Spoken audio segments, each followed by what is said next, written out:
with a special look at Black History Month on KSHB 41. I'm Rachel Henderson, and over the next 30 minutes, we'll show you some of the best stories we found throughout the month of February. To start, we're highlighting the voices of three sisters from Parkville who know KC's Black history well because they lived it. KSHB 41 news anchor Ray Daniel shares their story. Like notes in a song. My mother insisted all three of us had piano lessons, all three of us. The lives of these sisters weave together to form a melody. Miss Alkarma, Miss Lucille, and Miss Cora. Together, an anthem made up of shared memories like the smell of their mother's gingerbread. You could be outside playing and you get a whiff of that and you knew Mama was making gingerbread. They were born in the 1940s, a time when segregation was a shared experience for the Black community. There are only 3 streets that connect to what was the segregated Black community. Late one evening, the white elite of Parkville, leaders of Parkville, came and visited my dad and told him to stop telling the ends how to vote. But they said their piece and then they left. Everybody came to my dad to ask him how to vote. Everybody. The meetings that were being held in the Black community were about getting indoor toilets in our schools, where we had to walk over to the hillside quite a ways. Their legacy intertwined in Parkville's history, including Banneker Elementary, the historic African-American schoolhouse where their mother taught. Cora and I were part of the last class when they closed the Banneker School. And this historic church they grew up in, Washington Chapel CME, was built in 1907 by former slaves and college students. We stand on their shoulders. Today, these sisters make sure that history is never forgotten through events, education, and conversation. Always remembering the lyrics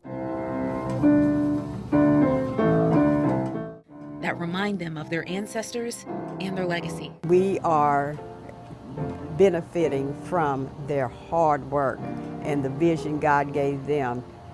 At this church on this hill will be known, and people will be worshiping here for another 100 years.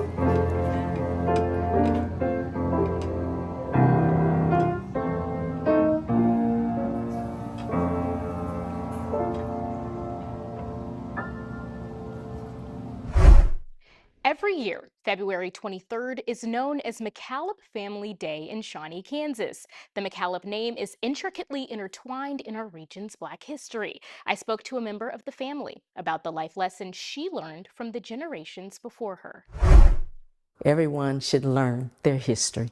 Harriet Taylor didn't have much of a choice. This is Uncle Alex. She comes from a long line of high achievers. Our family always had high regard for education, hard work, integrity. You may have heard or seen her family name before. The McCallop Bus Company actually was the first bus company founded in Shawnee. This picture is my grandpa, Robert L. McCallop Sr., and his wife, Mary. Harriet's grandfather, Robert, made his first bus from a truck in 1934. In 1940, he got his first real bus and eventually a fleet. Back then, segregation meant Black students in the Shawnee Mission High School District couldn't attend school in Johnson County. Instead, they had to go to school in Wyandotte County. You couldn't go to the same schools as the white children in your own community. That inspired Robert to start the McCallop bus service and bus students from Shawnee to KCK. His family business lasted nearly 40 years, long after desegregation. He had the opportunity and saw a need. Decades later, Harriet sees a need of her own. Young people seem to struggle about who they are and where they came from. She meets that need by talking to students and sharing her history. Her grandfather had a passion for education, something she shares, but not every lesson's in a history book. Dr. Martin Luther King Jr. once said, "For one must know where one has been in order to understand where one is going. For we must teach our children that the rejection of heritage means the loss of cultural roots, and that a people who have no past shall have no future. Rachel Henderson, KSHB 41 News.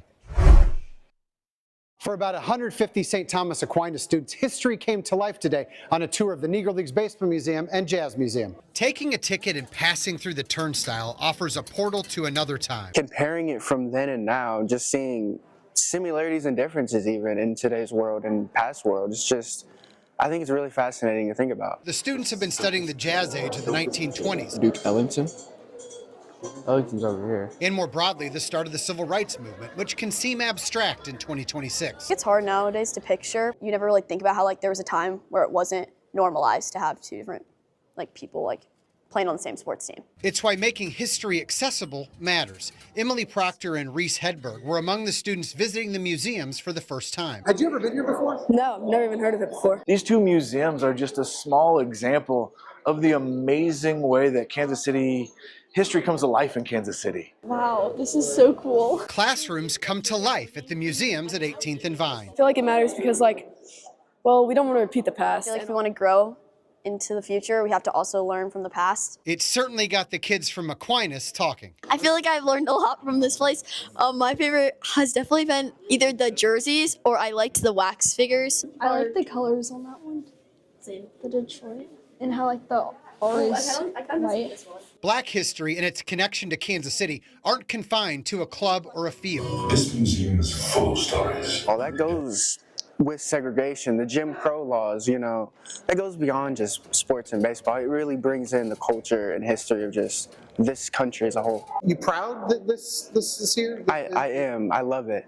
It's awesome. For the 5th straight year, the Royals are footing the bill for admission to the museum during Black History Month. At the Negro Leagues Baseball Museum, Todd Palmer, KSHB 41 News. Black farmers make up less than 2% of all farmers in America today, but that wasn't always the case. Coming up, I share the voices of 2 master gardeners. They unpack years of discrimination and the work being done today to reclaim the land.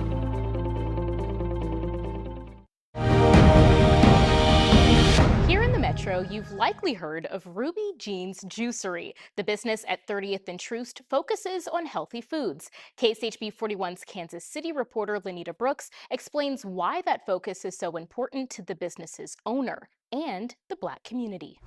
Most of my tattoos are about my grandma. This is her porch, and I'm looking at my arm like, man, I miss my grandma. Grandma, juice, health, purpose, grandma, juice. Oh my God, I know why I'm here. I know why I'm here. It was that thought that sparked a movement. Access to well-being, to the knowledge of a healthier existence it's the most important thing that exists. Chris Good's health journey would start with a trip to LA. His friends who were on juice diets showed him the documentary, Fat, Sick, and Nearly Dead. In that moment, a light went off. I'm like, oh my God, this guy was able to change and save his life himself in 60 days. My grandma lived 61 years and she never realized that, oh man, this soul food is killing me. His grandmother, Ruby Jean, passed away after a battle with type 2 diabetes, high blood pressure, and kidney disease. That would be a pivotal moment in his life. I made this mental note to myself that, man, people gonna know about my grandma, they gonna know who she was, who they were, and I didn't know what the mechanism would be. It would turn out to be health, an issue that not only his grandmother struggled with, but the Black community as a whole. Black and brown neighborhoods often lack access to healthy and fresh food. We are the #1 juice brand in the entire state of Missouri. From this inkling of thought, this passion, this desire, this longing for my grandma, this love of healthy food and juice, to be able to turn that into, such a statement, such a mission is beautiful. In Kansas City, Lenita Brooks, KSHB 41 News. Black farmers own less than 1% of all farmland. For generations, they face discrimination when it comes to access to grants, wages, land ownership. I spent the morning with 2 Kansas City farmers who grew up in the 60s. They remember. They told me about the work that they do with the youth today, hoping for a better future. All of a sudden, they started coming in and tearing down these little homes. Dr. Barbara Johnson is fighting to keep her Kansas City neighborhood. Her family settled here in 1961 after fleeing the Jim Crow South. She was 16 years old. If I'm 80, think about it. We're not going to be able to hold on much longer because our younger people cannot afford the homes. It's a struggle dating back decades. Since 1920, black farmers lost over 85% of their farmland. Higher property taxes, lower wages, grant discrimination by the USDA, and eminent domain. Barbara's father lost his property in Knoxville, Tennessee. That's why they came here. Can you imagine them walking in and says, we're going to take all that land you have that raised 14 of us and walk away for about $6,000 for all that land? I mean, it would be like taking all of this from my papa. Life in Kansas City was better, but not easy. Even though black Americans could buy homes, they couldn't garden on their own property. Dr. Johnson believes the government knew even then, if people can grow their own food, they can survive. As long as they can say, we're not being racist, we're not discriminating, the lie works. We have got to take the land back, teaching our children to farm, period. That's where Tony Gatlin comes in. Since 2010, these two women have been planting community gardens across Kansas City schools. This is, to me, science, math, English, everything. They teach students how to grow food, protect the environment, become self-sustainable. The hope is today's youth will grow healthy, become educated, come back to the land, and own it. The young Afro-Americans here, Miss Tony, you're taking us back into slavery time. Miss Tony, why are you gardening? You're pushing us back from the science of it, from the math of it, from the legal part of it. You need to look at agriculture as a broad career field. Reversing generations of discrimination will take time, but Barbara and Tony are planting seeds of change today in hopes of harvesting equality tomorrow. That's why I'm so committed. Food is a first order. Jian Kim, KSHB 41 News. Earlier this year, Kansas City lost one of its fiercest advocates and most dedicated musicians. Anita was really well known for moving forward on things. She was kind of no nonsense. She saw the history of Kansas City's African American community truly as a national and global treasure. Coming up, we're sharing the story of Anita Dixon Brown through the voices of those who knew her best.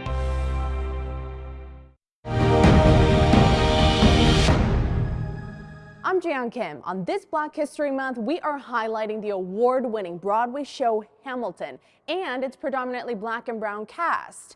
It tells the story of our founding fathers through a different lens, reminding us that history is all perspective. There's a million things I haven't done, just you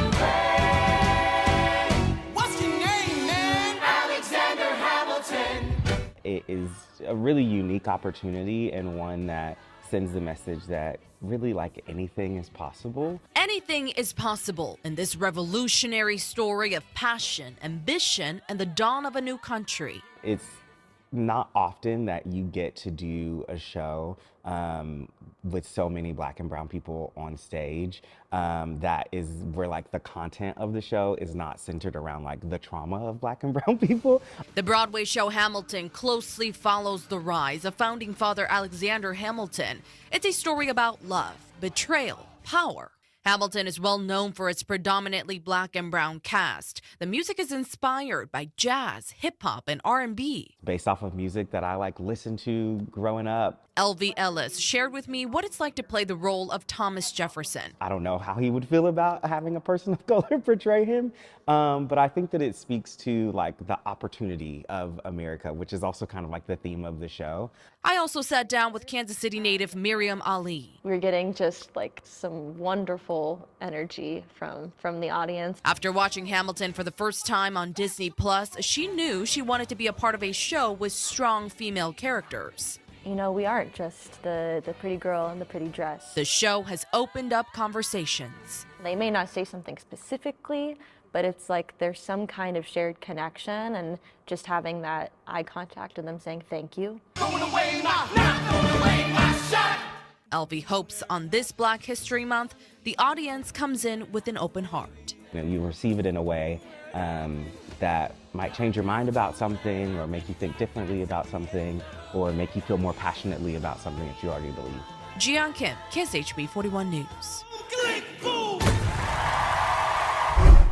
I'm Rachel Henderson, and I'm standing in front of the Rector Mansion, which was home to Kansas City's first Black millionaire. We've told her story before, but there's still so much more to be told. That's why a local filmmaker is doing just that. I feel like sometimes there's points in history that are forgotten. And stories that get tucked away, boarded up, and left untouched.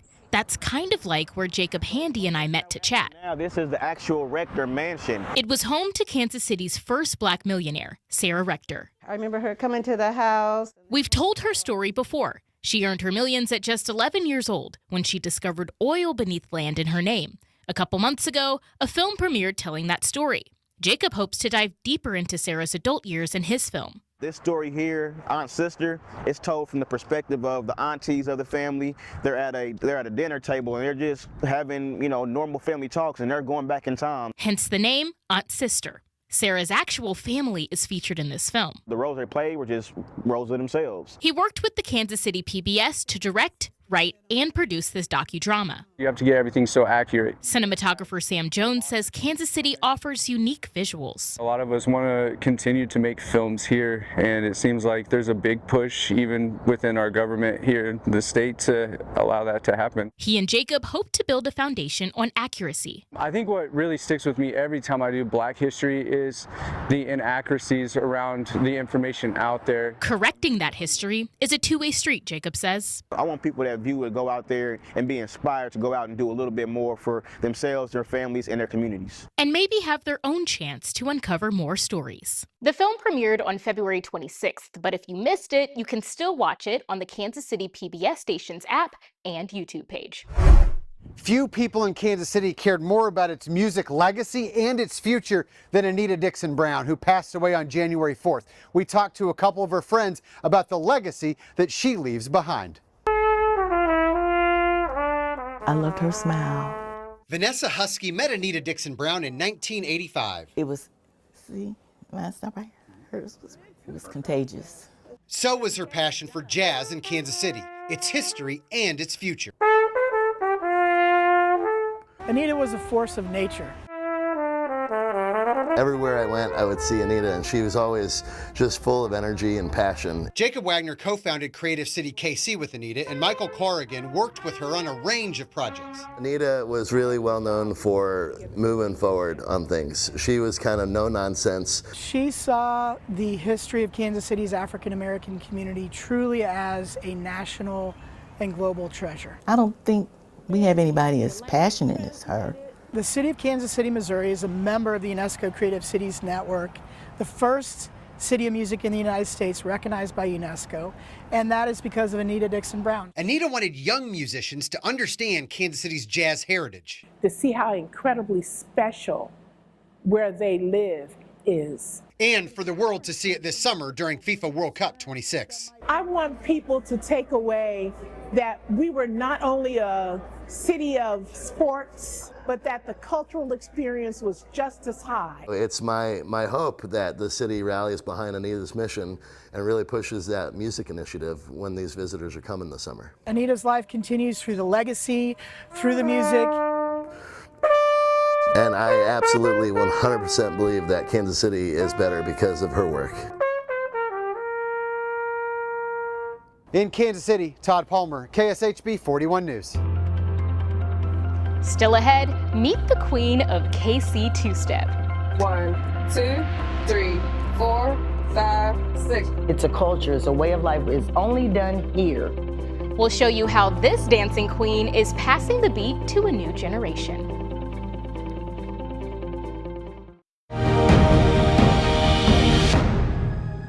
From the Black Archives to the Jazz Museum, Kansas City has a rich history of Black art and culture. Part of that history is two-stepping, a dance that originated in the 1960s that's unique to Kansas City and that I'm still trying to learn.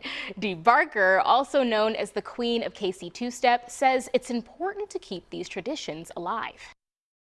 If we don't pass it on, it's going to die. KSHB 41 news producer Zoe Trask brings us the voices of dance instructors passing the torch to the next generation. When I first dug into the story, I set out for local instructors. 1, 2, 3, 4, 5, 6. Only to find out the true voice behind the movement. Shout out to Ms. D. Barker. 1. Positioning. 2. Head turning. 3. Your attitude. 4. Your mind. 5. Your hair. 6. It all comes together poetically with one resounding flow. It's a dance born in 1960s Kansas City, echoing swing and even a touch of waltz, yet uniquely its own. Dee Barker is known as the queen of KC two-step.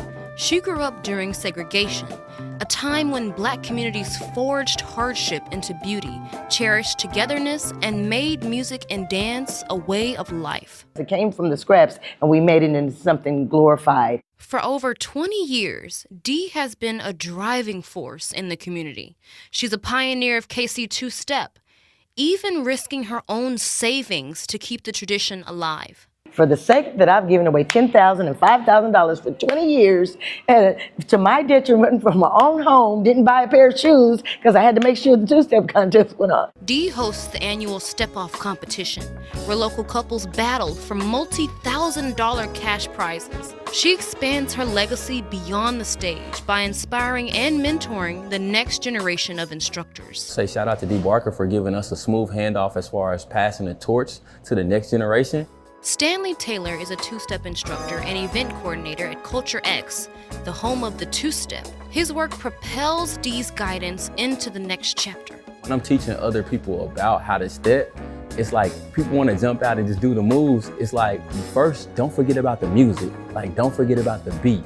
Don't forget about the rhythm. While Stanley teaches adults, Dee has shifted her focus to local schools, teaching kids, bridging the generational gap, and preserving the dance's rich history. If we don't pass it on, it's going to die. It's a culture, it's a way of life. It's only done here. Zoe Trask, KSHB 41 News. You can find all of these stories and more on kshb.com. Thank you so much for joining us for this special look at Black History Month on KSHB 41. We hope you have a great day.